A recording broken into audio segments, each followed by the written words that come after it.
So, what is different in Saboba because of the supporters that you have here in the U.S.? Oh, there are so many things. All right, let's start way back in 1993. I would think.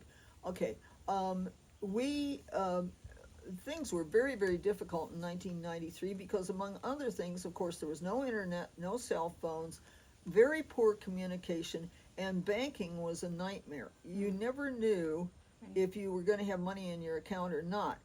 And we had driven the hospital vehicle, which was a Land Cruiser, down to Accra to buy drugs and medical consumables.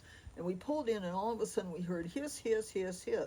All four tires Ooh. spoiled at once on the Oh. Land Cruiser.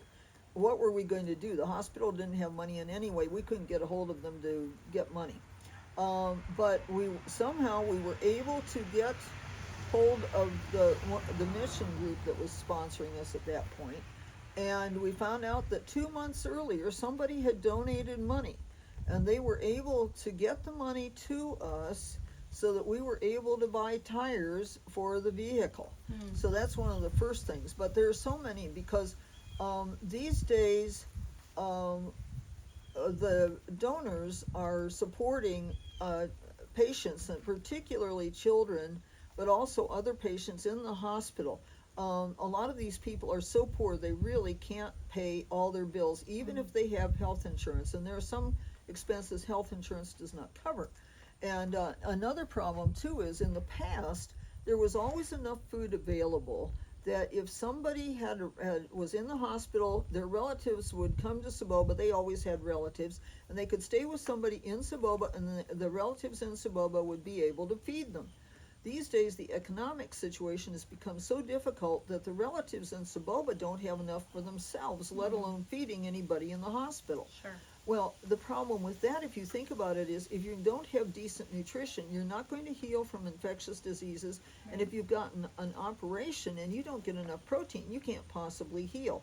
So we're through the hospital chaplain, we identify people who really need help, and then we channel money through the hospital chaplain, so it becomes part of the hospital's outreach and not ours. So that's one thing. Donors have helped build walkways around the hospital, because we had at one point our outpatient department was Bob, 50-60 yards away from the I unit, and there was no walkway. If somebody came to the outpatient department, we were having to push stretchers over rocks and sand to get them to the inpatient side. Ouch. And so the donors helped, contributed enough. We were able to build a nice covered walkway all the way between the outpatient department and the inpatient side, and also improve the walkways on the inpatient side. Donors have helped establish our dental unit. Because we have donations, we have a really good dental chair, we have good basic dental instruments, and so people are able to get good dental care because of the donors. Donors have also helped with other things. Staffing, Yeah. I can't go through the list. There's so many. Through donations, we've educated nurses, Wow. doctors, specialties like eye nurses Yeah. or X-rays. Laboratory technician, X-ray, ultrasound.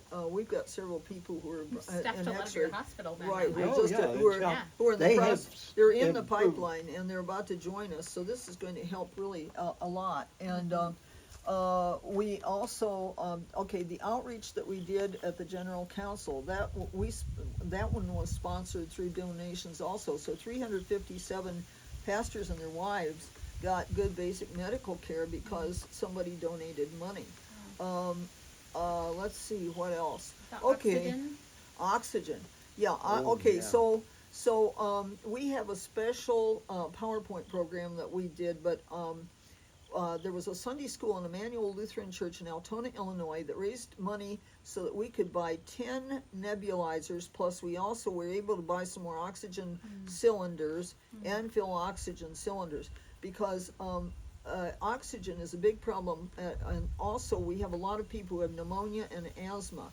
Well, when they have pneumonia and asthma, they need special breathing treatments, and a nebulizer takes has a constant flow of air and through a chamber that holds liquid medicine, and that medicine vaporizes, and then the person can inhale it, and it's very, very effective. You can stop an asthma attack quite quickly if you can get them nebulized. So that was one prime example. We have, oh goodness, theater lights, operating equipment. Back when we thought COVID was going to hit, we bought protective rain gear because we couldn't get anything else to use in case we had a COVID problem. Eventually, COVID went away, and we were able to just release the rain gear to people. But in the beginning, we thought that's what we would have to do if we got hit with COVID. Pretty miraculous. Oh yes. There were a lot of people praying. Yeah, and then there have been other things too. Sometimes just basic drugs and basic medical consumables. Sometimes we've had to use medicines, donated funds just to do those things, because there was nothing else. Another way that the donors have been helping, we have a sister clinic up in Nakpanduri, which is about 80 miles north of us, and the place had been neglected for some time. Our general manager at Saboba has now also taken over responsibilities for managing Nakpanduri, and Bob and I traveled up to Nakpanduri with him, I think probably 20 times. Wow. There for a while we were visiting Nakpanduri about every 2 or 3 weeks, and those efforts were being sponsored by donor money, because our hospital gets about 95% of our patients are insured into the National Health Insurance System, but the problem is health insurance doesn't pay on a regular basis. Sometimes you can sit there for several months and they don't do anything. And so when they don't do anything, you still have to keep the hospital going. Right. So that's another way that donors help. Then I can tell you about Nelson. Nelson is a 9-10-year-old boy? I think he's about 10 now. Yeah.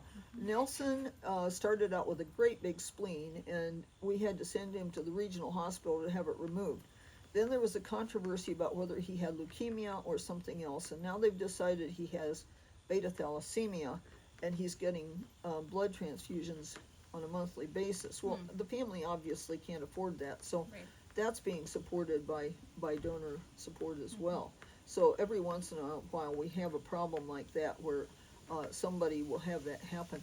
One of our procurement officer's wife was developing coronary artery problems, and blessedly, miraculously, a group came to Ghana, and they were doing stents, and we were able to help so that this lady, who's a physician assistant herself and a very good one, was able to get the stents so that she could have a normal life. Wow, praise God. Yeah.